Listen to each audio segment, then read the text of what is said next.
Bon día y buenos días. Vamos a ir reincorporándonos a esta continuación de la sesión de la mañana. Vamos a estar disfrutando, si hemos disfrutado con Xavi y ese recorrido maravilloso que nos ha hecho por la asociación, vamos a seguir también disfrutando con la persona que está aquí con nosotros, que es Gerardo Echeita, ¿no? Para nosotros, para la asociación y para la jornada, es un placer y una oportunidad de escuchar y aprender con Gerardo, que es amigo de la casa, a quien agradecemos que esté aquí y a quien agradecemos que esté aquí en un acto de generosidad porque está estrenando una reciente jubilación. Entonces, estar uno recién jubilado y decir sí a una jornada es que debe de querernos muchísimo, ¿no? Entonces, vamos a aprovechar esta oportunidad. Gerardo es referente en temas de inclusión en todo nuestro país. Tiene un currículum muy amplio que voy a sintetizar para que la palabra sea suya y no sea mía. Él es doctor en Filosofía, Ciencias de la Educación y Psicología por la Universidad Complutense de Madrid. Durante 22 años ha sido profesor titular en el Departamento Interfacultativo de Psicología Evolutiva y de la Educación de la Autónoma de Madrid. Es especialista en políticas sobre educación inclusiva, un tema que, como en el recorrido que nos ha hecho Xavi, está en el centro del debate de la asociación y de sus posicionamientos. Tiene una amplia acreditada experiencia docente, investigadora y también como colaborador y asesora a centros educativos.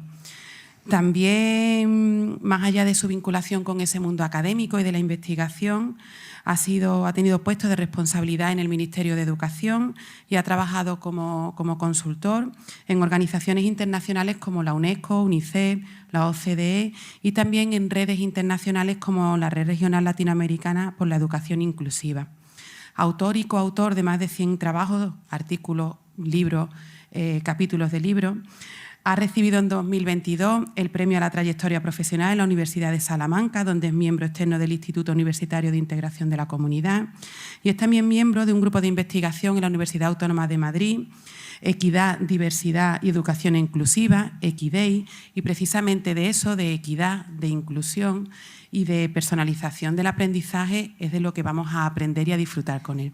Así que muchas gracias, Gerardo. Muchas gracias, Ángela. Muchas gracias, Ángela, por tus cariñosas palabras. Y la verdad que sí, que me siento muy en casa con los amigos y amigas y muy agradecido. Cuando he visto la cronología de Xavi, de estos 40 más 2 años, de estos 42 años, he tomado conciencia que son justo los años que yo llevo trabajando. Empecé trabajando en el año 80 y entro ahora en esta fase de pasivo jubiloso justo ayer. Y no se me ocurre mejor forma de celebrarlo y de felicitarme, sino estar aquí con vosotras y con vosotros en estas jornadas que tanto aprecio y que me dan tantas oportunidades también de aprendizaje. Por otra parte,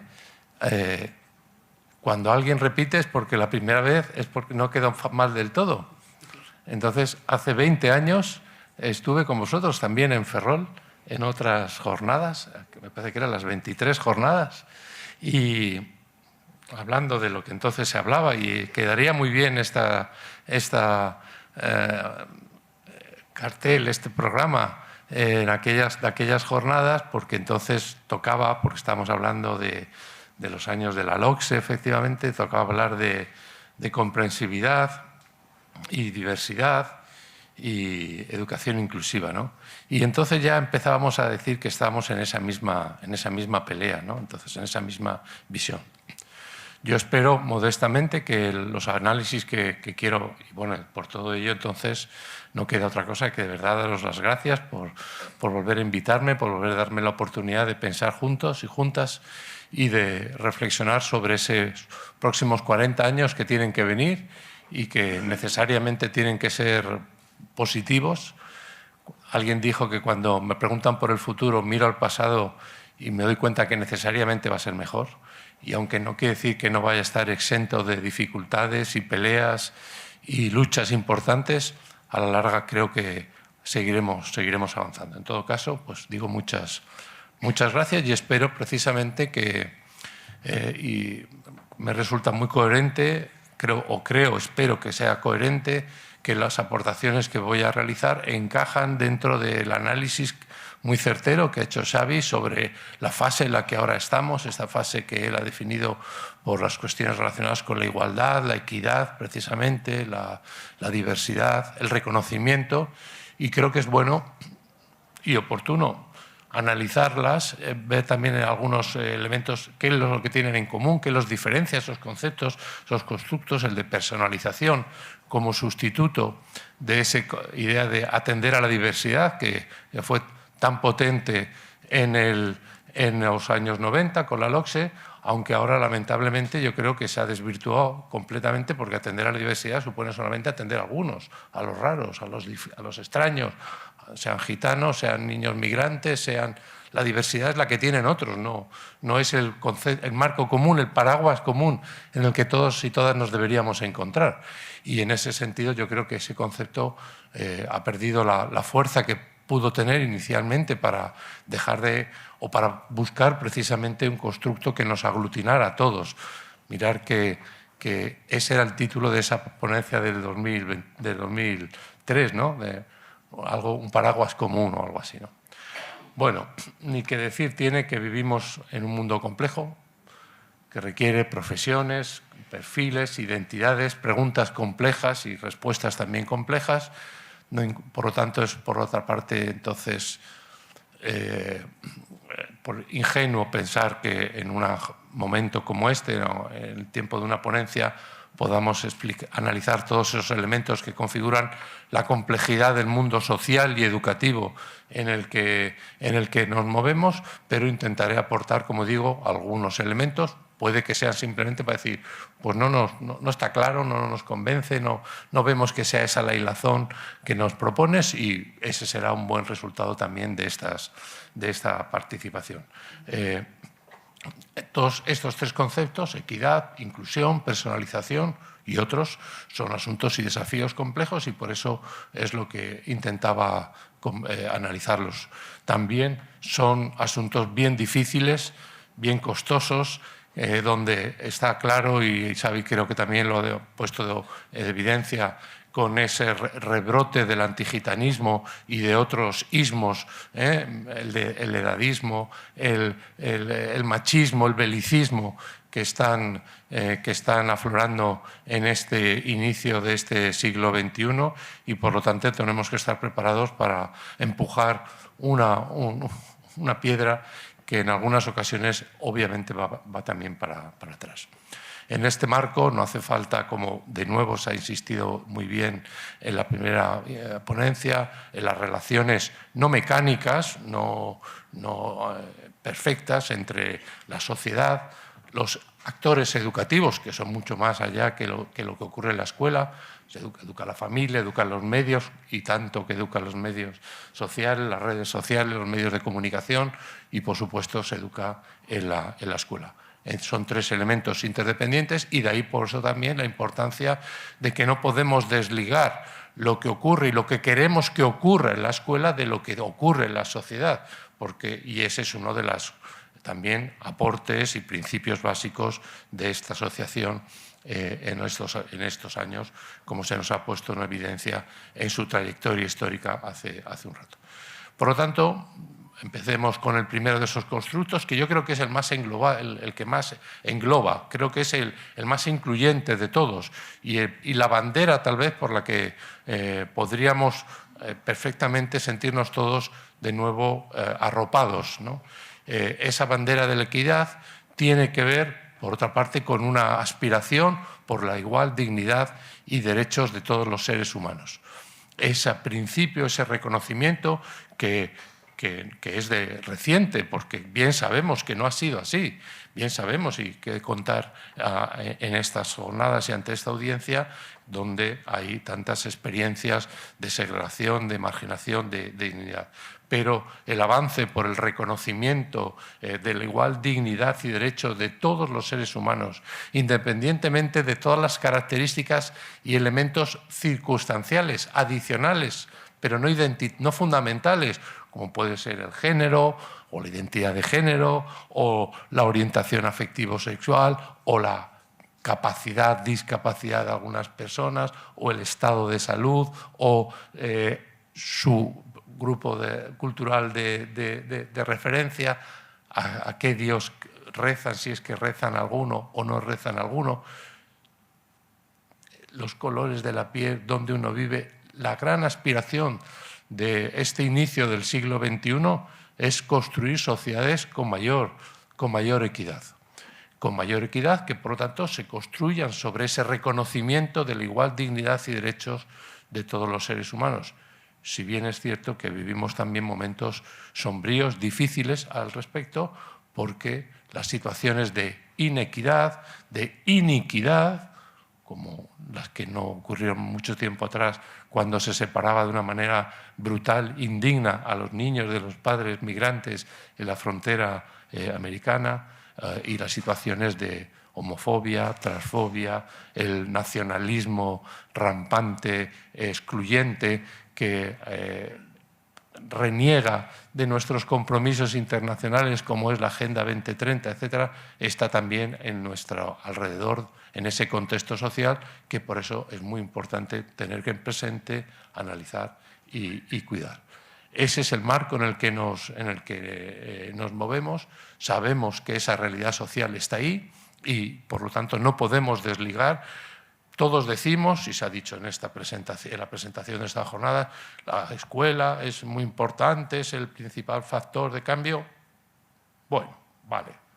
Acepto pulpo como animal de compañía para el inicio bonito de una presentación, pero donde, como creo que se ha dicho, que tenemos que ayudar a cambiar fuertemente también, no solo la escuela, es esa realidad social que está ahí. Porque mientras en nuestras escuelas, en nuestro contexto social, pues siga habiendo pobreza, violencia, desigualdad, acceso a infraviviendas, etcétera, a los educadores y a las educadoras nos podrán pedir que hagamos bien nuestro trabajo, que hagamos nuestro trabajo comprometido, pero no nos pueden pedir que hagamos milagros porque no está en nuestra mano hacer esos milagros. Y como eso es así, pues ese es el compromiso que le corresponde a la escuela, sin desligarlo de lo que ocurre en la sociedad. Nuestro compromiso internacional ha sido con la equidad, y esa Agenda 2030, aunque algunos la rechazan, esa Agenda 2030 a la que nos hemos comprometido libre y democráticamente los Estados, convirtiéndola en el frontispicio de nuestros objetivos hacia el futuro, ha señalado como uno de sus objetivos claros precisamente el objetivo de garantizar una educación inclusiva, equitativa y de calidad que permita el desarrollo de oportunidades de aprendizaje. De ahí esos tres elementos que están también en el título de mi ponencia: equidad, inclusión, aprendizaje, una manera de, obviamente, también de enfocar ese aprendizaje, porque es muy importante, que es a lo que me referiré cuando hable de personalización. Por ahí, entonces, quería aprovechar la oportunidad para decir, bueno, pues, ¿cómo interpreto yo las relaciones entre estos tres constructos, principios?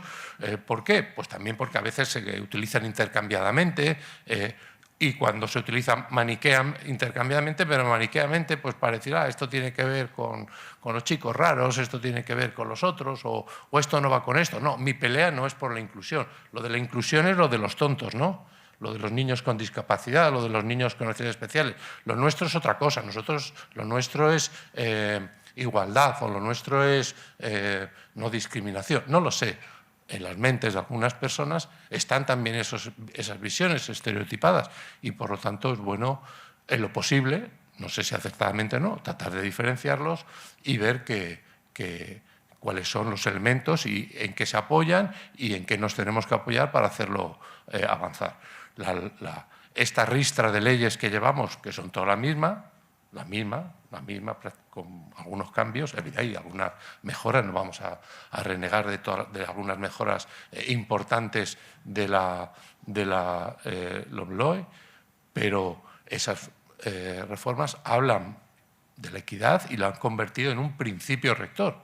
Eso es algo que deberíamos asumir, el papel del valor de los principios en las normas, en las leyes, porque son los que deben inspirar a lo largo todo lo que viene detrás, la aplicación, el desarrollo de los currículum, de las normas, de las condiciones escolares. La equidad, que se menciona en la LOLOE 18 veces, la inclusión, que se menciona 17 veces como un principio, por lo tanto, importante, y poquito se habla de personalización, aunque se ha conseguido colar precisamente una referencia a la importancia precisamente de entender el aprendizaje desde una visión que no puede ser otra que la de personalizarlo, como luego insistiré, porque si no hay un aprendizaje personalizado, difícilmente puede haber inclusión en un sentido amplio, como luego explicaré, y por lo tanto poca equidad puede esperarse. Se trata, por lo tanto, de una tríada complicada que algunos analizamos como elementos o principios complementarios, interdependientes, por lo tanto que cada uno tiene a veces su propio espacio y sentido, y eso es muy positivo, pero también diferenciado de otros, y que aboca o se refiere fundamentalmente, aunque no estas distinciones así tajantes son arbitrarias, algunas tienen que ver más con políticas generales, otras tienen que ver con cosas que ocurren en los centros escolares como institución, como organización, y otras son muy importantes para la acción educativa de cada docente, de cada profesora o de cada profesor en el aula. Los tres son eso, elementos incluyentes. En el texto que que he compartido con ustedes, pues están visualizados como eso, como elementos incluyentes. Y para compartir los análisis, me viene en un momento determinado la imagen visual, la metáfora de entender la relación entre estos conceptos parecida al hecho que ocurre cuando nos posicionamos todos los que estamos aquí, cualquier otro, frente a una obra de arte, por ejemplo. En el caso, me venía muy bien el cuadro famoso de Guernica. Y me imaginaba que algunas de esas personas que lo están observando estarán prestando atención el cuadro les estará evocando el momento histórico en el que se produce la guerra civil, con todas sus consecuencias, el bombardeo de la ciudad de Guernica, etcétera, etcétera, ese momento histórico y el papel que cumple ahí Picasso al presentar esta obra en la exposición de París. Pero seguramente igual otros lo están analizando desde el punto de vista pictórico, propiamente dicho, de la vanguardia que supone el cubismo en la historia de la pintura, y una tercera, y podría haber cuartas y quintas y sextas y séptimas lecturas, tal vez esté prestando atención a el escorzo de ese caballo en esa posición central del cuadro. Todos estamos viendo el mismo cuadro, todas las miradas son necesarias, porque no se puede entender, ni valorar, ni apreciar una obra si le faltara alguna, seguramente, o no se podría apreciar en su plenitud, pero cada una de ellas tiene elementos distintos que nos conviene analizar. Y eso es lo que intento hacer, diferenciar, pero no como queriendo sentar cátedra, sino aportando como un elemento al debate, al análisis, precisamente al análisis que está haciendo la Asociación de Enseñantes con Gitanos en esta nueva fase que bien se nos ha señalado, en la que estamos y en la que necesitamos también perpetrarnos de elementos de referencia, de marcos teóricos que nos permitan orientar bien nuestros ámbitos de lucha. He dicho antes, creo que la equidad tiene un plano fundamental.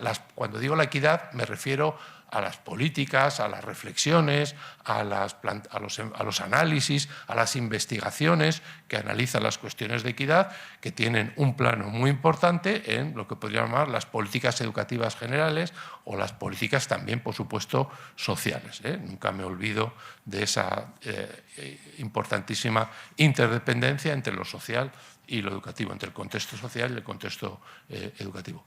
Parece que va habiendo cada vez un consenso mayor, es un informe de una red por el diálogo educativo relativamente reciente, en el que se define, se entiende la equidad precisamente como la búsqueda de la igualdad de oportunidades y junto con asegurando una igualdad mínima de aprendizajes. Este es un avance importante porque no basta simplemente con dar las mismas oportunidades. Yo te las doy, luego si tú no las aprovechas, no. Se trata de darlas y luego de garantizar y de seguirlas y de cuidar. Fundamentalmente, lo que la equidad, los análisis sobre la equidad, repito, estoy queriéndome no de referirme a la equidad, sino a los análisis, las investigaciones, las políticas sobre equidad, vienen a señalar que no haya relaciones. Se habla de un sistema educativo que tiene equidad cuando no hay relación entre los logros educativos, las posibilidades de acceso o de promoción o de consecución de títulos y de avance hasta el infinito y más allá de las trayectorias educativas con ninguna circunstancia personal, social, cultural, étnica. De ahí la importancia de análisis que nos vienen diciendo desde hace mucho tiempo cuánta inequidad hay en nuestro sistema educativo cuando observamos que además está, fijaros en los dos mapas, muy vinculada precisamente con el contexto social. El mapa de la izquierda refleja el nivel, uno de los indicadores de riesgo de pobreza infantil, y el de la derecha señala el nivel de riesgo de abandono escolar temprano, es decir, el no continuar los estudios más allá de los 17 años, que es un factor de riesgo en este momento importantísimo en una sociedad que se define precisamente como la sociedad del conocimiento. Ya se ha mencionado perfectamente, ya se ha mencionado antes también por Xavi, que la Comunidad de Madrid, de donde yo vengo, pues es el laboratorio de las políticas ultraliberales en este momento, donde están aflorando precisamente las situaciones de mayor segregación escolar, que es otro de los análisis muy pertinentes. Nos están diciendo que la mayor parte, un porcentaje importantísimo, 1 de cada 4 de cada 10 niños en Madrid viven en centros con una alta concentración de alumnado vulnerable, sea ese alumnado habitualmente, alumnado procedente de situaciones de migración, alumnado gitano. Situaciones de segregación promovidas fundamentalmente por las políticas educativas y sociales de la Comunidad de Madrid, entre otras por las políticas de elección de centro, donde cada familia ya puede elegir el centro bajo el principio, ya sabéis que Madrid es la capital de la libertad, no se puede tomar cañas y puede moverse por toda la ciudad para no encontrarse con sus novios, sus parejas, y por supuesto puede elegir centro, porque lo mismo que elija centro las personas que viven en el centro de Madrid, en los barrios acomodados de Madrid y buscan lo mejor para sus hijos, los que viven en la Cañada, a 10 minutos de la Puerta del Sol, por supuesto que también viene todos los días el coche a recogerlos para llevarlos, el Mercedes, para llevarlos al colegio que quieran, porque tienen... y si no van, será porque les gusta su colegio en malas viviendas de la Cañada Real. No voy a explicar yo lo que son análisis muy serios y muy efectivos realizados precisamente por las asociaciones del pueblo gitano y el pupitre escolar, donde reiteradamente y desde hace mucho tiempo, y son situaciones que han mejorado, pero todavía queda muchísimo por mejorar, el pupitre marcado por situaciones de inestabilidad, por trayectorias irregulares, por falta de apoyos, por desigualdad y por unos niveles de altísimo fracaso y abandono escolar en comparación con la población escolar. Estos son los datos que nos aportan habitualmente los análisis sobre equidad y son muy importantes porque son datos que tienen que servir para remover conciencias, para echarle a la cara a quien corresponde la iniquidad que supone esta realidad y para tratar de movilizar medidas oportunas que lo cambien. Eso ocurre con el pueblo gitano, pero hay otras situaciones de inequidad que tienen que ver con otros colectivos. No voy a extenderme en hacer análisis de ese tipo, porque creo que nos los imaginamos, como creo que puede que se sepa, también en la presentación que ha hecho Ángela, yo he trabajado en estos años mucho en la perspectiva, digamos, del alumnado que reconocemos bajo la epígrafe, que a mí no me gusta tampoco, de necesidades educativas especiales, pero por eso ahí es donde me he desenvuelto en estos 42 años mayoritariamente, aunque me siento muy feliz de estar aquí y traer mis reflexiones a otro contexto distinto para que me interpelen también. Pero bueno, en otros ámbitos también hay importantes situaciones de segregación escolar del alumnado considerado con discapacidad, de situaciones de marginación, como la que viven muchos niños y niñas gitanas, es decir, de menosprecio, de maltrato, de abuso y situaciones de fracaso escolar. Sabemos que el nivel de éxito escolar del alumnado gitano está todavía muy distante, muy lejos del nivel de éxito del resto de la población escolar. Pero es que del alumnado considerado con necesidades especiales no sabemos qué éxito tiene, no tenemos ni un solo dato. No hay ninguna estadística oficial que nos digan cuántos aprueban, cuántos suspenden, cuántos promocionan, pero no es porque la Administración no los tenga. Me da que lo que le da es vergüenza sacarlos o no se accede, para reconocer que entonces estaríamos seguramente, por algunos datos indirectos que conocemos de algunas pequeñas investigaciones, seguramente en que el 90% o más del alumnado considerado con necesidades especiales no alcanza el título de graduado de educación secundaria. Pues esa es una situación de inequidad como la copa de un pino. Por lo tanto, esos son los niveles esos son los estudios de la equidad, y las políticas de equidad son políticas promotoras de igualdad.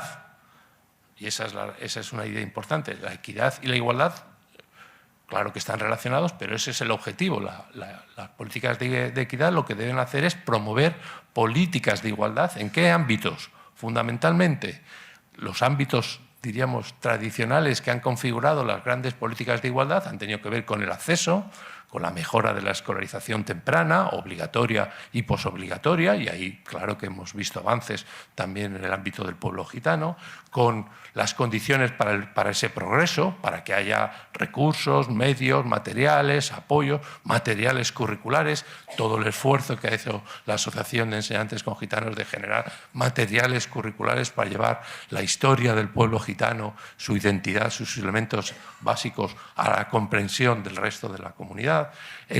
La igualdad, la preocupación por la igualdad en lo que podría llamar propiamente resultados y logros, y ahí estar muy pendiente precisamente de las situaciones de titulación o de abandono temprano, como sabemos que ocurre en el caso de muchos niños y niñas del pueblo gitano, y en último término tratando de asegurar una cierta igualdad del impacto social, es decir, de las posibilidades, obviamente, de inserción en la vida laboral, social, como cualquier otro ciudadano o ciudadana.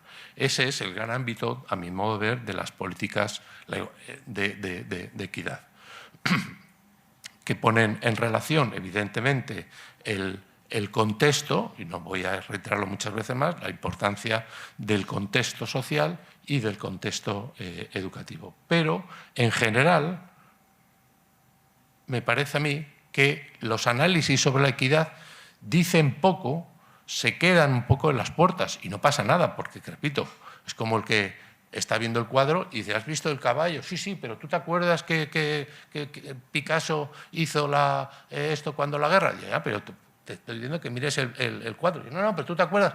No tenemos que pelear, no es una cuestión de peleas. Yo me estoy fijando en una cosa y tú te estás fijando en otra.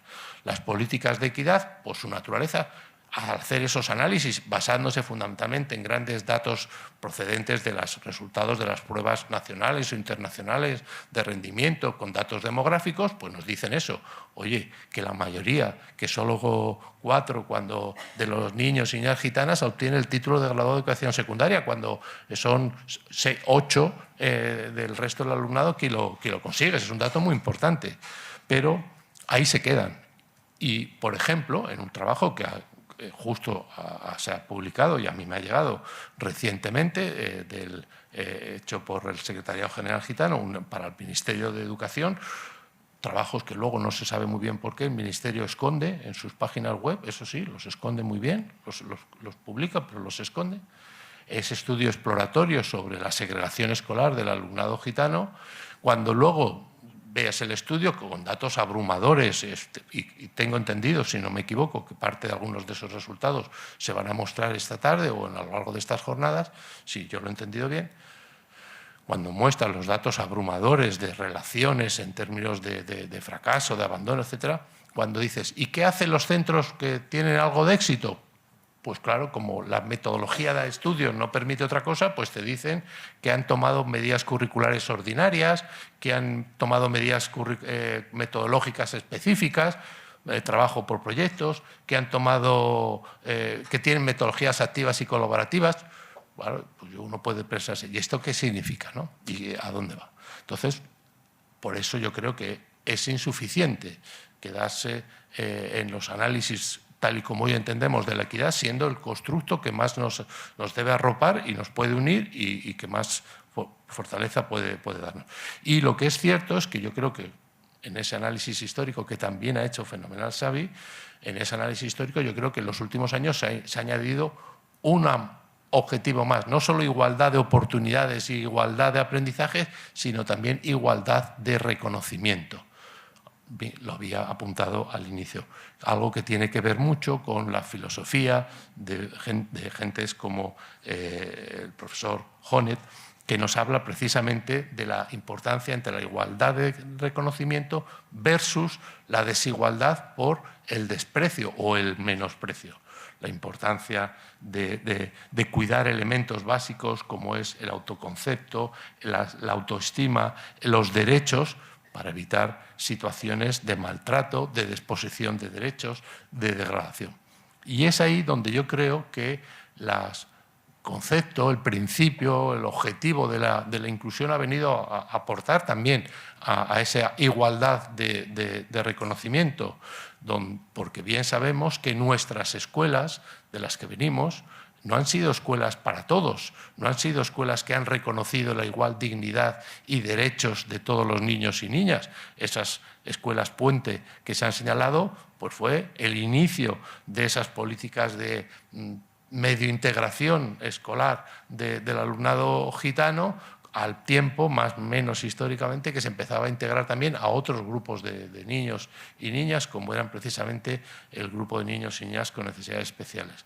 Por tanto, está claro que nuestras escuelas no fueron escuelas para todos, sino fueron creadas, y lo siguen siendo lamentablemente en su mayoría, no fueron para todos, sino solo para algunos. Por eso, la inclusión, los movimientos por la inclusión, que ciertamente han sido muy apoyados y muy relanzados en parte por el movimiento de las personas con discapacidad, en cuanto son de los colectivos más segregados de los que ha habido, tal vez de la mano con el colectivo del pueblo gitano. El colectivo más segregado, yo creo que incluso más que el colectivo gitano, es el colectivo de las personas en situación de discapacidad. Y esa exclusión es la que coherentemente les ha llevado a enarbolar con mucho énfasis la bandera de la inclusión, que es la bandera también del reconocimiento de que no son un cuerpo defectuoso las personas, sino que son personas con igual dignidad y derechos que cualquiera, y que eso de oír más o menos, o tener mayor capacidad cognitiva o menor capacidad cognitiva, o movilidad o no movilidad, o lo que proceda, es un elemento circunstancial como cualquier otro. Pero que en el fondo esa dignidad y derechos son los mismos y por lo tanto que deben ser reconocidos no como un cuerpo, entre comillas, deforme, sino como personas, insisto, en igualdad que los demás, en igualdad de reconocimiento que los demás. De ahí que las luchas, también podríamos revisar muchas de esas luchas del reconocimiento como unas luchas muy importantes por la equidad, pero que han venido en buena medida de la mano de los movimientos por la inclusión. Y tal vez, y esto lo dejo aquí para pensar, tal vez deberíamos aprender un poco más unos de otros y otros de unos, porque creo que compartimos al mismo, perdón por el símil un poco belicista que no me gusta mucho, tal vez enemigo, pero y que tal vez podríamos pensar que juntos podríamos avanzar mucho más en esas políticas de equidad y de inclusión. Por lo tanto, yo creo que las políticas de igualdad, de reconocimiento, son uno de los elementos que ha aportado la inclusión, en los últimos años, en definitiva, son políticas vinculadas al objetivo de la no discriminación de los seres humanos por ninguna circunstancia, no dejando que en ese por ninguna circunstancia lo de la discapacidad que, bueno, no, perdón, eso es otra cosa, ¿no? Como que fuera, no, este es un asunto, insisto, de cuerpos, defectos, de enfermedades, ni mucho menos, ¿no?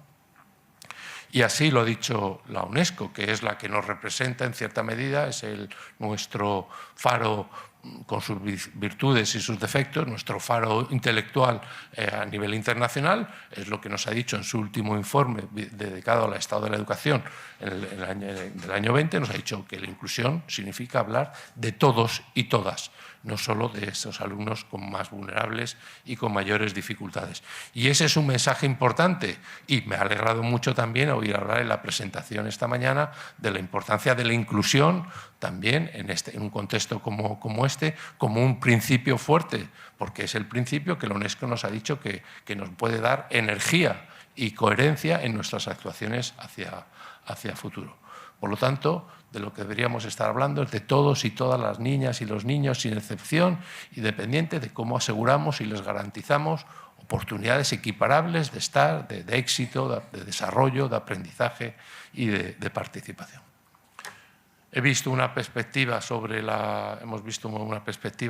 cuadro, sobre esta triada, dos, sobre equidad, inclusión, y quiero centrarme ahora en la tercera, que tendría que ver con ese viejo constructo que deberíamos ir dejando, pero que lamentablemente sigue estando en nuestra literatura y en nuestras normas de atención a la diversidad, y creo que sería más coherente hablar de personalización. Lo suyo, si fuera una jornada, en vez de tan aquí nosotros, pues si fuéramos un taller, ahora llegaría el momento de sacar papel y lápiz y plantear el problema, ¿no? A ver, problema. ¿Cómo tiene que ser, digamos, un aula? Vamos a centrarnos en el aula, aunque ese aula necesitará que lo que haya es un centro, ¿no? ¿Cómo tiene que ser un aula no como espacio físico, que también, sino lo que ocurre en el aula, las prácticas de enseñanza, de aprendizaje, de evaluación, de participación?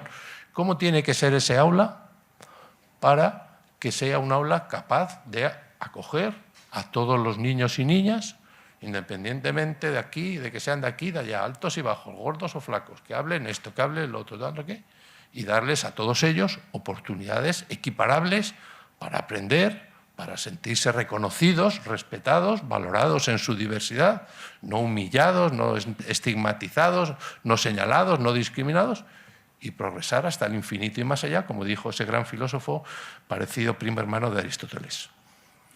¿Cómo tendría que ser ese aula? Ese es el problema. ¿Cómo hacer un aula y un espacio educativo diverso?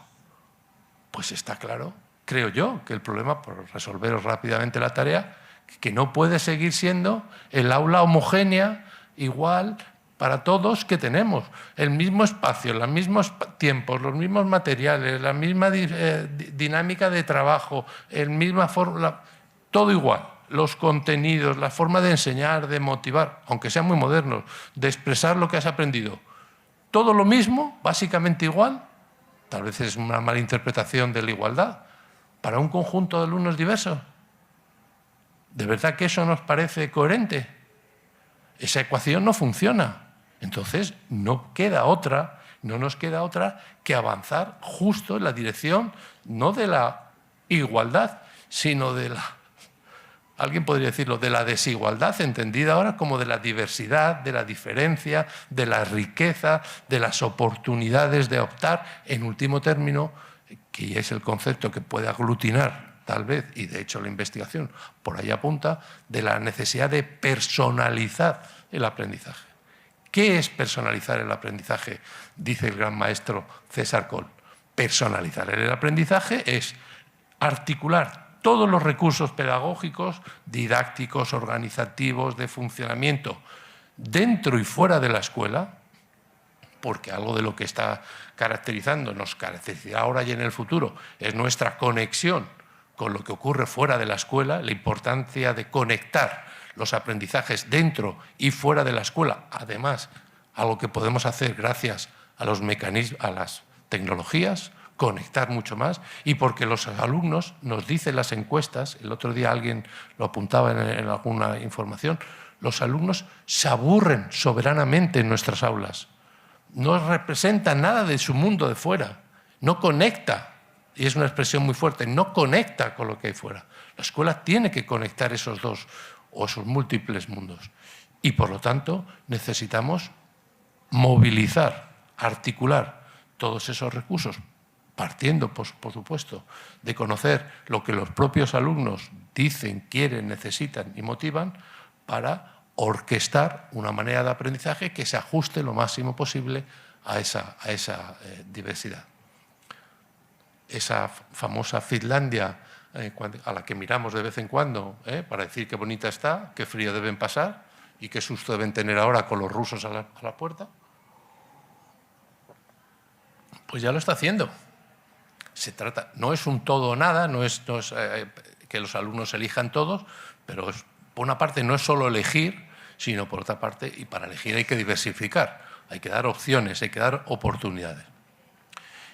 Todos los ámbitos en los cuales tenemos que avanzar. ¿Para qué? Para que esa igualdad de reconocimiento, que es la que he señalado como lo que ha añadido, tal vez, las políticas de inclusión, entre otras cosas, a las políticas de equidad o los análisis de equidad, para que ese reconocimiento sea posible necesitamos escuchar lo que nos dicen los alumnos, darles opciones y oportunidades.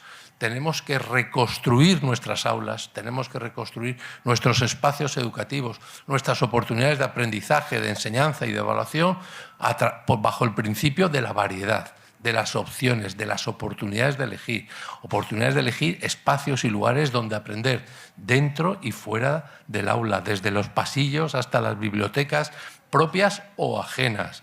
Tenemos que construir espacios donde la libertad de movimientos, de opciones, de oportunidades al alcance de los niños esté ahí. ¿Para qué? Para que yo me pueda ajustar a la diversidad de ritmos, de capacidades, de necesidades, de intereses, suya, tuya, de este, del otro y de aquel, que son, por definición, distintas.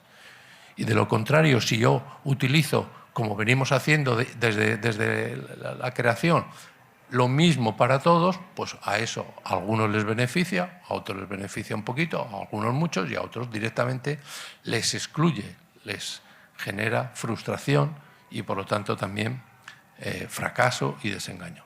Eso es lo que tenemos que hacer. Estas son solo imágenes de algunas escuelas que hay por ahí que nos iluminan, que nos dicen, oiga, pues alguien lo hace. Finlandia lo hace. Mira a estos profes, mira a esos niños cómo están ahí escuchando y leyendo a su ritmo en una esquina, sentados con su profe, mientras, oiga, ¿solo tiene 5 alumnos en clase? No, seguramente los otros 20 o 15 estarán haciendo otras cosas en un momento determinado. Necesitamos diversificar los espacios, los presenciales. Este es un aula en un centro en Madrid, que tiene un espacio individual, espacio para el trabajo del grupo, una zona de ordenadores. No son cosas imposibles, no son hechas con mucho dinero. No es una escuela de ricos. No penséis que es que esta es una escuela de ricos. No, para en absoluto. Son simplemente profes que se han puesto a pensar en ese problema que yo os he planteado hace un momento. Si tenemos un conjunto de alumnos diversos en muchos elementos que configuran su identidad como aprendiz, no podemos seguir respondiendo bajo el principio de igualdad de actuaciones y, por lo tanto, tenemos que diversificar, hacer variar las fuentes. El puñetero libro de texto como sacrosanto elemento de transmisión del conocimiento, de contenido. ¿Vale que está bien para algún momento? Vale. Pulpo como animal compañía. Quédate los libros de texto, aunque ya se opondrán las editoriales a esta reflexión. Pero necesitamos otras formas de aprender, otros instrumentos, otras oportunidades, otras fuentes de conocimiento que están ahí, Esos jóvenes que están trabajando están en una escuela en Islandia y están en una semana de la lengua. Y en esa semana de la lengua ellos tienen un menú en el que de las 20 opciones que tienen que elegir 10 a su libre albedrío, en el momento que les apetezca. Así que mientras unos están trabajando, otros están jugando al fútbol. No pasa nada. Pero al final de la semana tú tienes que haber cumplido tus tareas. Y esas tareas son leer a un niño, leer al abuelo, leer un libro, leer un periódico, escribir un texto, escribir una noticia periodística, resolver un crucigrama. ajustadas, pensadas por sus maestros para que desarrollen la competencia lingüística, y ahí están trabajándose, no con la ficha 4 de Santillana todos al mismo tiempo.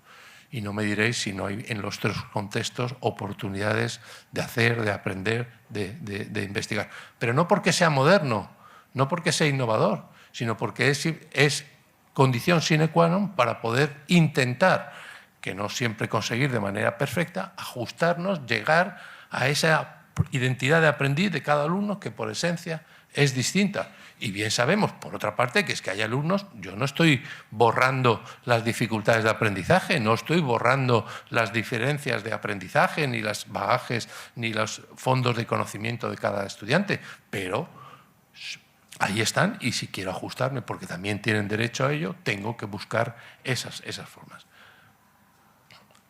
La retahíla es la misma, variedad de formas de aprender, de evaluar lo que sabemos. Ahí tenéis el menú que tenían que cumplir los estudiantes a la izquierda, del cual tenían que elegir en 3 o 4 categorías una serie de actividades y las podían ir haciendo.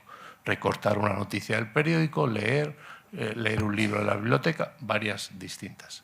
Por supuesto, tenemos que variar las formas de interactuar y comunicarse con los compañeros. ¿Cuántas aulas son así, se parecen a estas? ¿Conocéis alguna? Todos los niños mirando para adelante a la profe o al profe, ¿no? Del cual de lo que más conoces es el cogote del delante. En primaria incluso puede que menos. Y en secundaria, la secundaria, ¿no? El único que conocemos es a la profe o al profe por allí moviéndose, supervisando, todos mirando para adelante. Prohibido hablar con el compañero, prohibido. Hablar es sinónimo de marcharse, y con esta escuela, eso sí, luego con leyes grandilocuentes que nos hablan de inclusión y de equidad y tal, ¿queremos avanzar en esa dirección? Hombre, no me tome usted el pelo, ¿vale? No me tome el pelo. Deme condiciones para crear esta escuela, estas oportunidades distintas de interactuar, de relacionarme con los alumnos. Deben oportunidades para que los alumnos puedan cooperar, ayudarse mutuamente, interactuar en pequeños grupos, en gran grupos. Por favor, créenme en el aula espacios y oportunidades para que la única figura adulta que esté no sea solamente un docente, uno entre 20, entre 22, entre 23, entre 25. Si le troceamos los dedos, queda una uña por cada, y poco menos, una uña y una falange por cada niño. No podemos tener esa escuela. Necesitamos diversificar, necesitamos incorporar más docentes, más personas en las aulas, más manos. Aquello de, ¿me echa usted una mano? Pues necesitamos incorporar más manos en las aulas, sean por la vía, ojalá, de profesores y profesoras de todos los tipos y condiciones que mejoren las ratios, no necesariamente quitando más niños, sino incorporando profesores, que no siempre es lo mismo. Ese aula que he mostrado antes, que es un centro en Madrid, ese aula está formada con la unión de 2 aulas, de forma que el grupo que se configura tiene cerca de 60 alumnos. Pero lo que han hecho, y es un aula de secundaria, es que todo el profesorado, trabajando en modo de ámbitos, por cierto, mala noticia, en Valencia ya no se puede trabajar por ámbitos. La sentencia del Tribunal de Justicia, de momento, ya le ha puesto una piedra en el camino a esa política. Trabajando por ámbitos, lo que han hecho ha sido incorporar más docentes en el aula. El de física, el de química y el de matemáticas, que antes iban por separado, están en un aula que tiene 60 alumnos, pero que están trabajando unos individualmente con los ordenadores, otros en pequeño grupo, otros en gran grupo, otros individualmente. Esa es la estrategia, esa es la estrategia. Y eso es en donde tenemos que poner el énfasis, en crear variedad de personas, como lo que es una de las claves fundamentales de todo ese movimiento de comunidades de aprendizaje que todo el mundo, creo que a estas alturas, conoce bien, a través de sus grupos interactivos, de sus voluntarios dentro del aula, etcétera, etcétera, ¿no? Y, por supuesto, cuando sea necesario, también necesitamos incorporar variedad de sistemas de comunicación cuando sea oportuno, porque hay niños sordos o porque hay niños que necesitan un sistema complementario o aumentativo de comunicación. Como necesitamos incorporar a esas manos, tráiganme más manos para enfrentarme a esta compleja, difícil, tensionante tarea de tratar de personalizar el aprendizaje, para poder dar un mínimo reconocimiento a cada alumno, que es la base fundamental para una respuesta equitativa final de todos ellos, necesito más manos, no a las familias como los trastos viejos, pocos y lejos, las necesito y me pueden ayudar, como también sabemos perfectamente, cumpliendo algunas funciones dentro del aula, ayudando a los docentes en la tarea de supervisión de tareas educativas, como se hace también, insisto, en los grupos educativos. Y ahí tenemos a la comunidad, que también nos puede echar muchas manos, a la que le podemos dar cosas y de la que podemos recibir conocimiento, experiencia, historias, cuentos, en definitiva. Trayendo, en todo caso, también, y es muy importante, esos fondos, ese saber, esa cultura, ese reconocimiento de las identidades individuales y colectivas de las personas. No podemos seguir construyendo una acción educativa personalizada pensando que todos los niños tienen los mismos referentes culturales en su familia. Y lo que la investigación y la práctica y la sabiduría de tantas maestras y maestros que hay aquí podría reconocer sin duda es que no hay conocimiento sin reconocimiento. A nadie se le saca, o a muy pocas personas, una oportunidad de aprender significativa y profundamente si no es sobre la base de que se ha cuidado precisamente sus oportunidades de ser reconocido, valorado, estimado, cuidado, de sentirse orgulloso de ser gitano o gitana, de sentirse orgulloso de ser gay, de sentirse orgulloso de ser sordo o tener parálisis cerebral y hablar mal, de sentirse orgulloso, y no solo orgulloso, sino seguro, de saber que va a poder moverse por los pasillos sin que sea objeto de burla, de menosprecio, de una patada o de una agresión. Sentirse que forma parte de un grupo donde tiene amistades, donde tiene relaciones positivas. Ese reconocimiento es la base fundamental del aprendizaje. Y sin ese conocimiento no habrá un avance individual y significativo en la personalización del aprendizaje, en la inclusión y, por lo tanto, en la equidad. Avanzar hacia este tipo de escuela, de aula y de práctica educativa requiere, como podemos imaginar, un cambio multinivel, un cambio que alguien ha llamado ecológico, es decir, ha situado y habla con mucha propiedad de lo que es el concepto de ecología de la equidad. No podemos desligar, lo hemos dicho muchas veces ya en estas dos sesiones que llevamos, en estas dos ponencias, lo que ocurre más allá de las puertas de la escuela, de lo que ocurre en la escuela. Hay un nivel que tiene que ver con lo que ocurre y cómo tienen que funcionar los centros escolares, y hay un nivel de cambio fundamental que tiene que ver con lo que hacemos los profesores y las profesoras dentro de las aulas y que tiene que ver con nuestras concepciones y valores. En definitiva, los cambios son y ocurren y deben ocurrir a múltiples niveles, y es bueno también tenerlo muy presente. Creo que los que estamos aquí hoy, que somos muy sensatos y ya tenemos mucha experiencia, sabemos que no nos vamos a conformar con que nos den medio PT más, un profesor de AL más, o que me quiten un alumno o una horita más de no sé qué, de atención del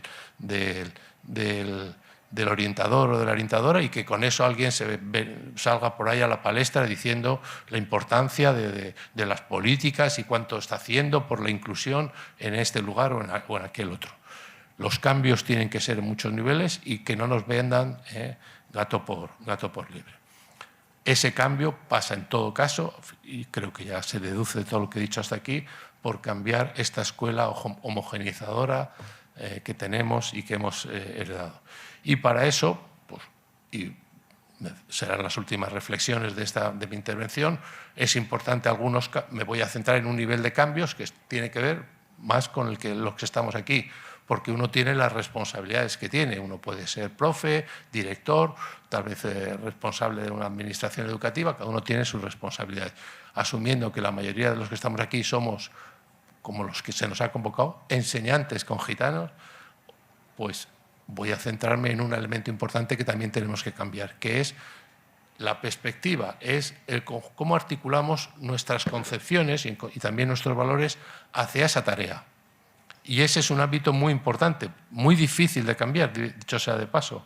Y los pocos logros que a veces observamos tienen que ver con la debilidad generalizada de nuestros esquemas de formación de profesorado para cambiar esas concepciones. Las charlas, los cursos, y siento decirlo, esta conferencia mía cambia poco las concepciones, muy poquito. ¿Cuál era el filósofo ese que has mencionado, el de la acción, el que las cosas se cambian actuando? Pues preguntarle luego a Xavi. Así se cambian las cosas, haciendo, no escuchando y no simplemente hablando o comentando o analizando, que puede ser importante, no digo que no, pero claramente es insuficiente. Y ahí hay un elemento fundamental, crítico en este tema, y es que en todos los ámbitos relacionados con el reconocimiento, la diversidad, hemos adoptado una perspectiva que desde el mundo de los análisis sobre la discapacidad y las necesidades especiales se ha hablado de una perspectiva individual, esencialista, médica, en todo caso la perspectiva dominante, que lo que ha hecho ha sido de quién es el responsable de mis dificultades, de que yo no avance, de que yo no logre los resultados escolares esperados y a los que tengo derecho como estudiante gitano. ¿Quién es el responsable? Yo. Yo porque soy gitano. Yo porque tengo necesidades especiales, yo porque soy mujer, yo porque soy migrante. Esa perspectiva que ha cambiado el espejo y en vez de decir, no, son la falta de políticas, la falta de condiciones para que los centros puedan pensar y revisar su currículum, es la falta de formación del profesorado, es la falta de recursos adecuados, es el asesoramiento, es el acompañamiento, es la mejora de las condiciones escolares de habitabilidad donde viven los niños y niñas que vienen a esta escuela. Eso es lo que contribuye a cambiar y a hacer posible el cambio. Pero no, ¿qué nos han dicho? El responsable eres tú. Tú, porque eres tú, claro, pobrecito.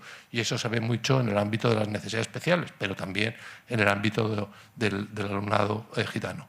Claro, que como tienes dificultades, como eres sordo, como no ves, como no oyes, como no entiendes, como vienes de donde vienes de esta zona de la ciudad, etcétera, pues claro, es comprensible que ni aprendas ni quieras aprender y pues lo mejor es que te vayas cuanto antes para que puedas hacer aquello a lo que esperas. ¿De quién puñetas es la responsabilidad de que esta mujer no pueda moverse por el metro de Madrid como cualquier otro ciudadano y ciudadana que tenga 2 pies en lugar de 2 ruedas? Es un problema suyo. ¿Quién ha construido el metro así? ¿Quién ha construido el metro con barreras que directamente excluye a las personas que, pobrecitos, sí, nos da mucha pena? Parece que la mujer que está mirándola y que está subiendo, parece que podríamos interpretar, hacer un poco de proyección como la cara diciendo, pobrecita, no, usted no puede entrar, ya lo siento mucho, me da pena. Si saca el monedero, le doy una moneda. Lo que impide que esta persona pueda tener una calidad de vida semejante a la de cualquier otro no son sus condiciones personales, que además las podemos mejorar. Mira, tengo una buena silla, tengo un comunicador, yo puedo hacer mucho por mejorar tus condiciones personales de cualquier tipo para que estés en mejor igualdad de oportunidades que el resto. Pero lo que tengo que cambiar fundamentalmente son esas escaleras y transformarlas en un entorno accesible. Ese es el gran paso. Pero claro, nos han enseñado, y el señor Roto nos lo ha enseñado también a nosotros muy bien, que es la gran estrategia del enemigo es mostrar el problema fuera para que no te prestes atención a esto. No, si el problema lo tienes tú, si el problema lo tienen los niños y las niñas gitanas o los adolescentes, porque no les gusta estudiar, porque su cultura no valora la escolarización, porque tal o porque cual, con toda esa miriada de estereotipos y prejuicios que bien conoce esta asociación, entonces, mientras miras para allá, no estás mirando las oportunidades de empleo, de vivienda, de promoción social, cultural, que se les está dando, las históricas situaciones de discriminación que han vivido. De eso va esta tarea que tenemos por delante, de repensar nuestras condiciones escolares, no tanto, que no quiere decir que las olvidemos, lo que le pasa al alumno, sino lo que pasa alrededor del alumno, lo que hay en el contexto escolar que condicionan las oportunidades de estar juntos, de aprender y de participar. Esos serían los 3 elementos que, trenzados, nos hablarían del gran objetivo, podríamos decir, de la personalización, de la inclusión o de la equidad, que finalmente todos los niños y niñas en una escuela común, donde aprendemos la ciudadanía y aprendemos a conocernos y a respetarnos y a convivir y a resolver nuestras diferencias y nuestros conflictos en la mayor armonía posible, podamos, de entrada, estar juntos para mirar a mi derecha y reconocer que ella es distinta a cómo soy yo, que ambos nos respetemos, nos reconocemos, yo no la agredo, ella no me agreda, no necesariamente tenga que ser mi amiga, mi más amiga del mundo, puede que lo sea o puede que no, y que luego podamos aprender hasta el infinito y más allá. Y la buena noticia es que casi sabemos cómo hacerlo.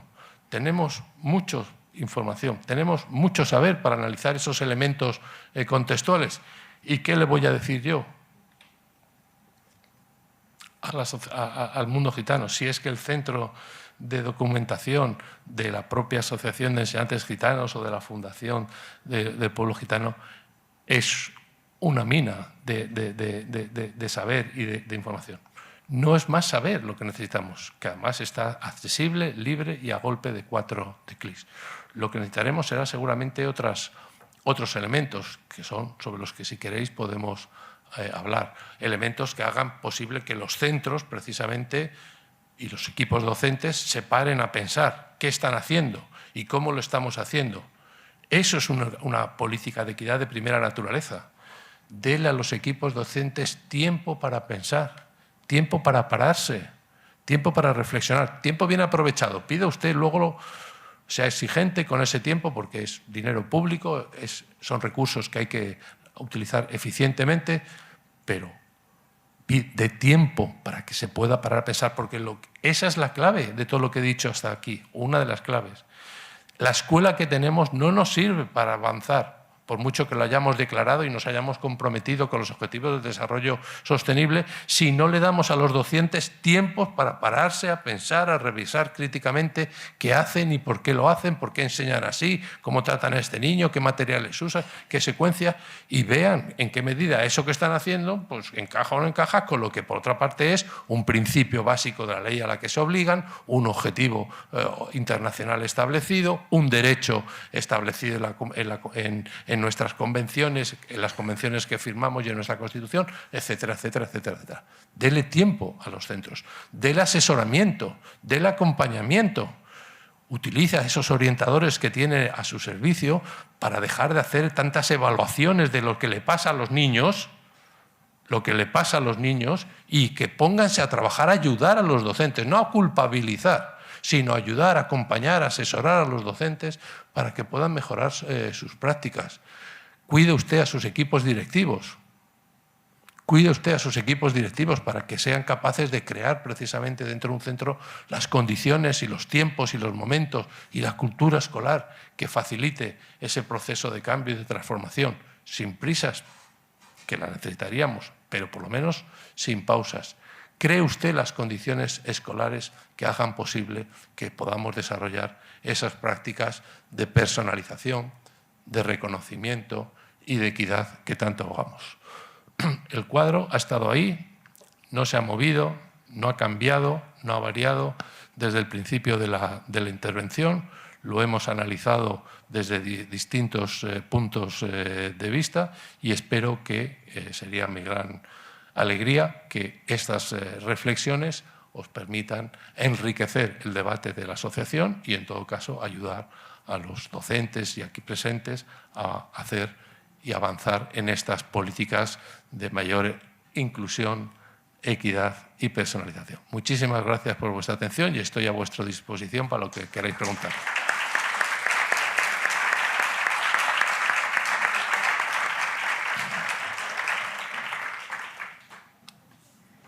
Bueno, pues muchas gracias, Gerardo, por esta sabiduría compartida. Tenemos unos minutos antes de irnos a la comida para hacer preguntas. Si hacemos un ruego, y es que tenemos creo que aproximadamente 15 minutos, 20 minutitos, para compartir, que las personas que vayan a hacer preguntas hagan preguntas, cuestiones, pero no hagan un discurso. Quiero decir, brevedad, para que si somos breves, más personas intervienen, ¿vale? Entonces, aquí hay una mano y allí en medio también he visto otra, ¿vale? Buenas tardes. Muchas gracias por la exposición. Me ha parecido muy interesante. Es cierto que hay metodologías, estrategias, materiales para poner en marcha todas estas ideas que ha aportado de aulas multitareas, aulas multiedad, trabajos cooperativos en grupos heterogéneos, participación de voluntariado, pero siempre choca, lo digo por la experiencia personal, con la norma.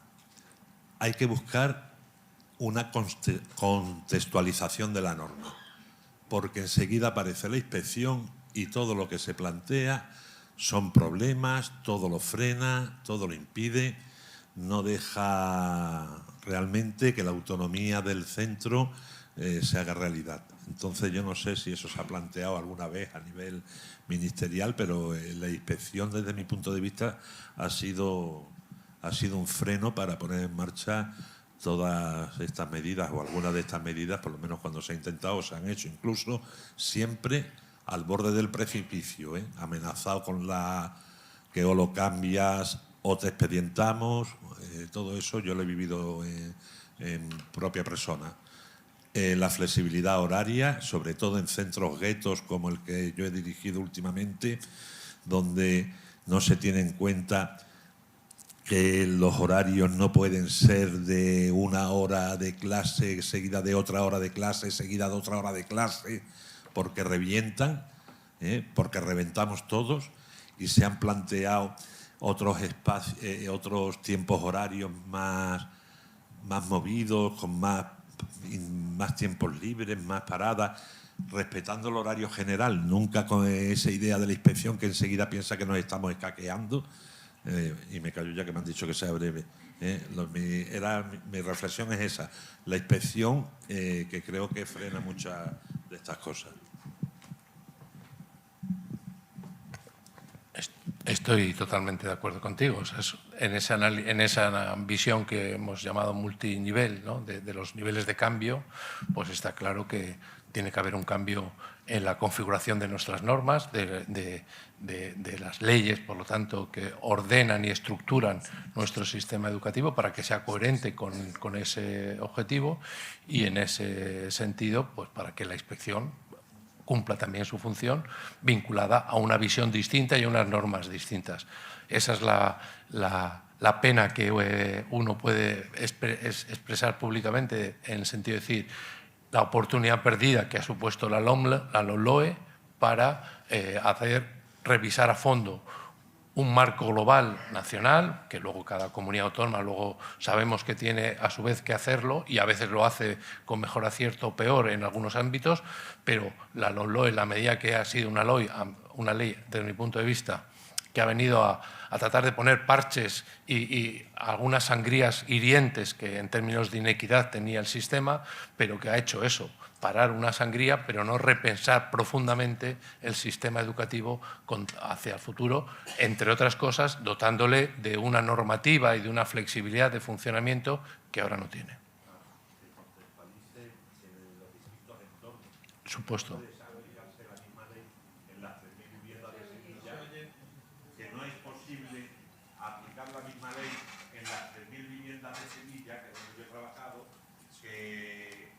Barrio de los Remedios, que es la Florinata. Eso es, la Florinata, o parte entre de la comillas. Florinata. Eso es. Totalmente de acuerdo. Sí.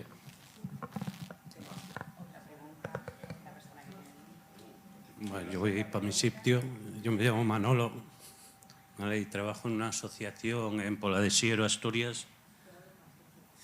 Pues parte del equipo, la pedagoga, la profe y un trabajadorillo que tengo allí que ha salido de la propia asociación.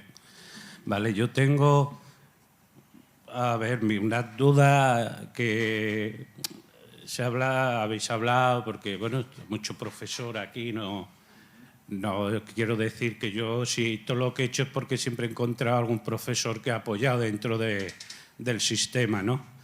Pero sí tengo una cosa clara, que es los colegios guetos. Las aulas es una lucha, pero los colegios guetos. Cuando habláis de cantidad de alumnado, los dos colegios guetos que hay en Asturias, que más o menos se sepa, yo creo que hay más y dejarán mirar un poquito más, uno tiene 7 alumnos y el otro tiene 11. El de 11, que yo no quise seguir firmando el acuerdo con el plan gitano, pues está totalmente en contra de cómo se trabajaba. Tiene 7 profesores. Entonces, tiempo, espacio, aulas tienen. Consentido por una consejería de educación donde esa directora está blindada, ¿vale? Donde los profesores, yo no sé si será castigo o no, pero no renuevan nunca. Donde ningún niño de ahí sale con unos mínimos de conocimientos, ¿vale? Entonces creo que esas cosas, yo creo que tiene que ser consejería, tiene que ser educación la que eso lo determine, ¿vale? No se puede seguir gastando ni más dinero ni seguir tratando la segregación escolar. Es una cosa en las aulas, pero en colegios es mucho más fuerte, ¿vale? Entonces creo que es un punto. Nosotros trabajamos bien, dos institutos, 3 coles, y solamente tenemos problemas con una técnico de servicios a la comunidad. Lo demás vamos muy bien, ¿vale? Entonces, claro, yo ese era lo que quería ver aquí. Eso, ¿por qué sigue? ¿Por qué no se extermina? ¿Vale? Porque después, claro, que después peor, porque yo mandé a ellos porque no quise ni ir. Después llaman al gitano muy inteligente, muy preparado, para que siga fomentando esos colegios. No puede ser.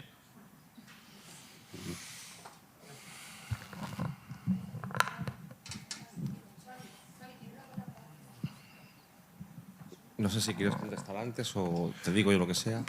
Muchas gracias por la participación y creo que lo que apunta la existencia de esos centros segregados, de esos centros un poco, lamentablemente, que se consideran como guetos, tiene que ver con una visión estrecha de la acción que no puede ser solo educativa, no puede ser solo dirigida como a mejorar el centro, que también que tiene que ser social. Eso seguramente tiene que ver con la zona en la que están ubicados esos colegios, con los elementos poblacionales, es decir, que las infraestructuras, el barrio en el que se vive, y si no hay una intervención que es social, que es urbanística en ese terreno, y hay una política también de apoyo a ese centro para que sea, y por qué no, porque puede serlo, un centro estupendo, un centro de excelencia, un centro de reconocimiento, si se le dan los recursos, el asesoramiento y el acompañamiento de forma que ocurra. Recientemente leía un trabajo en el que analizaba la situación de lo que está ocurriendo en el centro de Barcelona, en el barrio gótico de Barcelona, donde había muchas escuelas pequeñitas, reducidas, que fundamentalmente eran escuelas que atendían a la población de la zona del centro de Barcelona, mucha migración, muchos comercios, mucha migración, y que esas escuelitas que podían tener números de alumnos parecidos a los que tú me has señalado, no les quedaba otra que o innovar, o cambiar, o revolucionar, o morir. Y han debido tener la suerte de alguna administración que han dicho de perdidos al río y les han dejado hacer. Y como se han dejado hacer, se han convertido en escuelas innovadoras, en escuelas marchosas, en escuelas que han atraído ¿a quién? A clases medias, a nueva gente que se han incorporado a sus hijos y se están convirtiendo. Ahora se está produciendo un efecto boomerang terrible. Y es que esos nuevos niños que se están incorporando están excluyendo a los anteriores. ¿Por qué? Porque han entrado papás nuevos, papás con clases con nivel superior, medio alto, que entonces dominan la escuela, la controlan el consejo escolar y empiezan a introducir actividades y costes y activaciones que no pueden pagar el hijo del comerciante pakistaní que estaba en la esquina, y se está produciendo, de paso, ese otro efecto que es terrible. Pero lo que te quiero decir es que antes que eso ha habido un momento feliz, y es un momento en que esas escuelas se han convertido en escuelas muy interesantes, que han sido capaces de atraer a familias que se han ido a vivir allí porque han sido innovadoras. Pero para eso hay que tener una visión, una política que va mucho más allá de lo que ocurre en la escuela, y tiene que ser una política de intervención, como ha dicho muy bien Xavi, multinivel, ha utilizado una expresión que ahora mismo no recuerdo, lo ha apuntado, espera.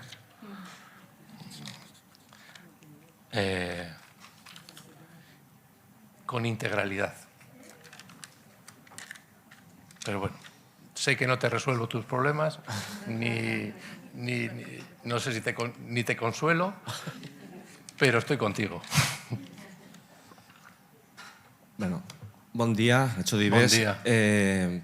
Gerardo, un placer escuchar. Tenía muchas ganas de poder llegar. He llegado justo para tu intervención. Nice to qué, porque intervenciones como la tuya, pues en un ámbito como la educación, que desgraciadamente nos tiene a muchos bastante deprimidos y sin esperanza, pues bueno, nos otorgan esa luz o esas vías en las que pensar. No está todo resuelto y te quería dar las gracias.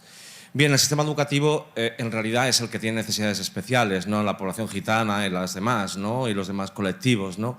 Desgraciadamente el sistema educativo no es, considero que estoy hablando en casa, fuera quizás hay que decir otra cosa, no es el que posibilita el ascenso social. El sistema educativo reproduce las desigualdades que hay en la sociedad e incluso las aumenta, ¿no? Desgraciadamente es así y hay algunos que les interesan, como bien has dicho, vivo en Madrid, sufro y disfruto Madrid. Madrid es uno de esos lugares donde se puede ver con especial interés este tema.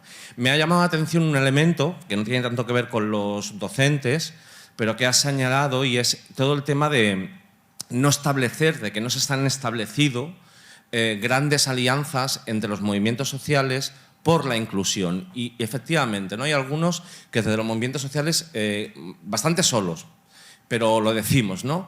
En el ámbito educativo, pues los feminismos, las organizaciones de personas con capacidades diversas, ¿no? Que incluso nos han enseñado a decir que el capacitismo es otra de los ejes de discriminación, han hecho un trabajo muy interesante y el movimiento gitano o lo hemos hecho muy tímidamente o no lo hemos interpelado en entender que el sistema lo que excluye es al diferente, ¿no? Y que dentro de los diferentes hay mucha diversidad, pero que podemos compartir conocimientos, estrategias, y yo creo que, por lo menos por la parte del movimiento asociativo, ese debe ser uno de los caminos, ¿no? Porque si no, realmente el monstruo es muy grande. Entonces, no sé si me puedes responder o si conoces alguna experiencia concreta que haya ese intercambio, porque me parece que eso puede ser muy rico. Gracias. Pues gracias por tus palabras de reconocimiento. Estoy de acuerdo contigo y creo que esa es una debilidad que frente a la tarea, digamos, de enfrentarnos a esa barrera común que es el sistema, los mecanismos que operan en él, etcétera, etcétera. Y es verdad que en algunos momentos se han producido algunas aproximaciones.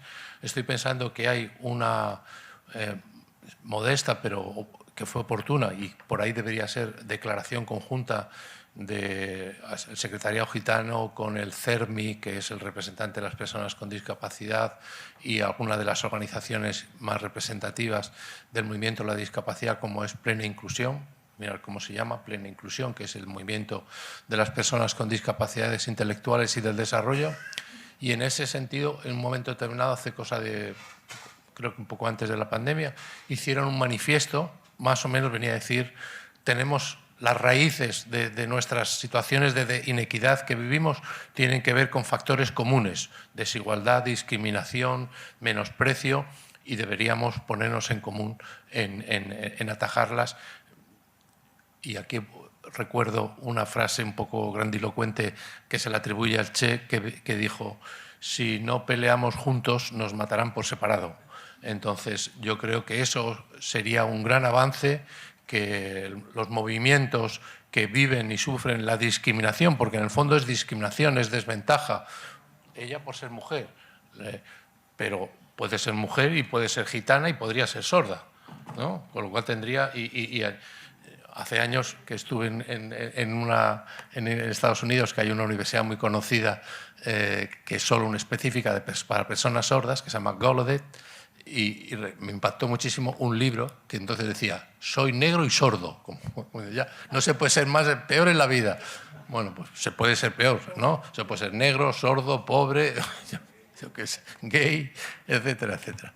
Bueno, yo creo que todas esas situaciones de discriminación que tienen elementos de intervención distintos, pero luego tienen raíces comunes, deberían ser un motivo de buscar un encuentro. Y por ahí es por lo que yo pienso que precisamente la bandera de la equidad, por decirlo en estos términos de bandera, aunque igual no sea el más apropiado, el marco de la equidad, que todos peleamos por la equidad si la hemos entendido así como igualdad de acceso, de resultados y de reconocimiento, para que no se quede ese elemento fuera. Si todos peleamos por la equidad, igual podemos ser más y tener una voz más clara, en lugar de si cada uno va haciendo sus peleas por separado. Entonces, ojalá, ese es uno de mis pequeños sueños, que no sé si llegaré a ver, pero ahí está. Tenemos tiempo para una última palabra. Si alguien tiene alguna cuestión más o comentar algo, que levante la mano ahora o calle hasta la comida y seguimos charlando allí, ¿verdad? Tampoco es tanto. Allí hay, no sé si Xavi le puede acercar el micro.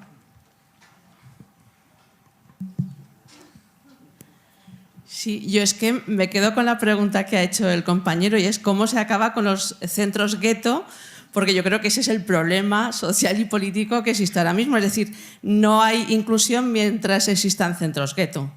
Entonces, yo creo que es el debate, ¿no?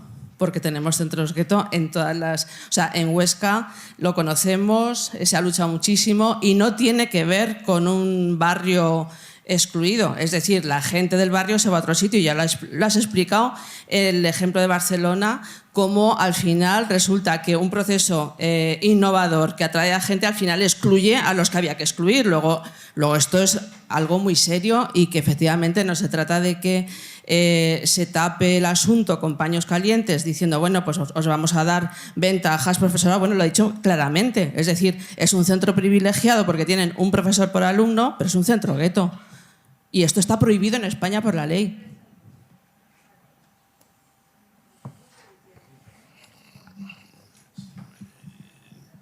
Yo creo que cómo se termina es terminando con ellos, aunque terminando con ellos por una parte y por otra parte con una visión y unas políticas integrales de actuación. Esa es la clave.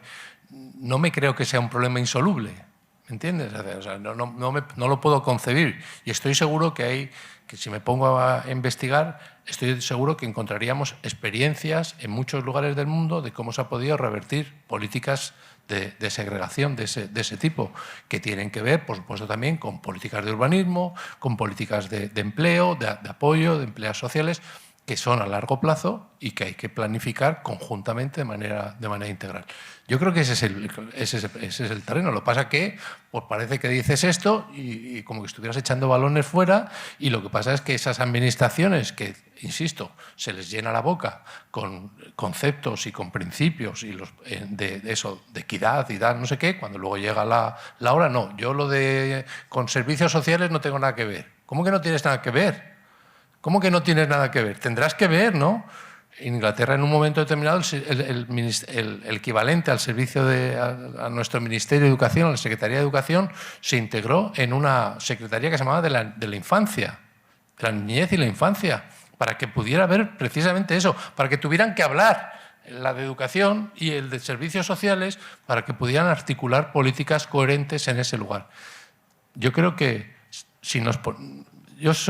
yo confío en nuestra capacidad plenamente para resolver y enfrentar problemas complicados, pero si tenemos un aparato hoy en Marte que nos está mandando selfies, está haciendo selfies, nos hemos enfrentado a problemas complejos, técnicos, políticos, a una pandemia, yo qué sé, ¿cuántas cosas? ¿No vamos a poder resolver un problema de esta naturaleza? No digo yo que se hace así, de la noche a la mañana, porque hay que movilizar recursos, vivienda, una visión integral. Pero que se puede hacer, claro que se puede hacer. Lo que hay que tener es valor, que creo que es lo que le falta a la inmensa mayoría de nuestros responsables políticos en materia de educación y en otros. Es valentía para enfrentar la profundidad de los cambios que tenemos que afrontar y no seguir reproduciendo por las complicaciones, porque, uy, qué complicado es esto, reproduciendo el sistema que tenemos. Sorry por él.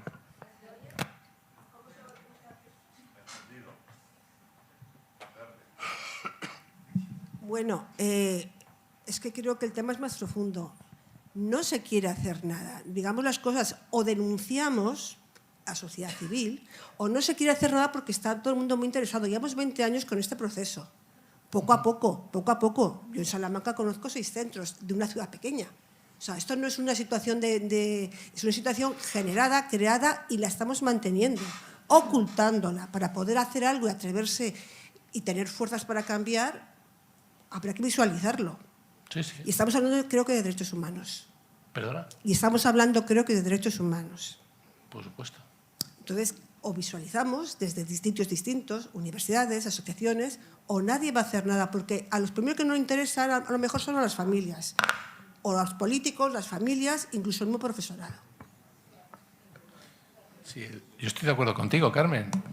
Tal vez una de las medidas en ese sentido sea importante buscar mucho más alianzas, porque tenemos marco legal, tenemos, según por donde lo mires, las convenciones internacionales en materia de derechos humanos, media docena a nuestro servicio. Tenemos una ley que lo acabamos de poner, ver que en el principio, en el artículo 2 o 3, el primero, que es el de los principios, pone equidad, inclusión, no discriminación. Tenemos políticas sectoriales, tenemos saberes, porque sabemos cómo hacerlo, tenemos experiencias suficientes, no mecánicas, porque en educación nada puede ser mecánico, tiene que ser ajustado. Pero, caray, tenemos saber. Tenemos inteligencia colectiva. Lo que necesitamos es vencer esta puñetera modorra y este estancamiento que tenemos delante, y para eso hay que pelear fuerte. Y por eso es por lo que yo creo, y conectaba con lo que decía el compañero, tal vez, no lo sé, tal vez sea importante buscar más sinergias entre los grupos y movimientos que viven situaciones de discriminación, como entre otras es el pueblo gitano. Yo creo que el debate da y seguimos. Hoy es viernes, estamos aquí viernes, estamos sábado, estamos domingo.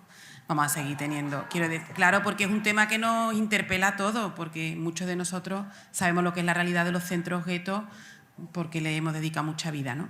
Y lo denunciamos y tal, y ahí seguimos, ¿no? Entonces, como el tema interesa, pero hay otras personas que están en el comedor, que trabajan, que tienen su horario y estas cosas, y el respeto a los derechos de todos es importante y no nos vamos corriendo, pues seguimos hablando y a ver si ese sueño que tenemos de que los centros guetos dejen de existir porque no aportan, pues lo conseguimos y lo convertimos en realidad, en lugar de aquí dentro, en el comedor, ¿no? Muchas gracias a Gerardo por tu aportación y seguimos.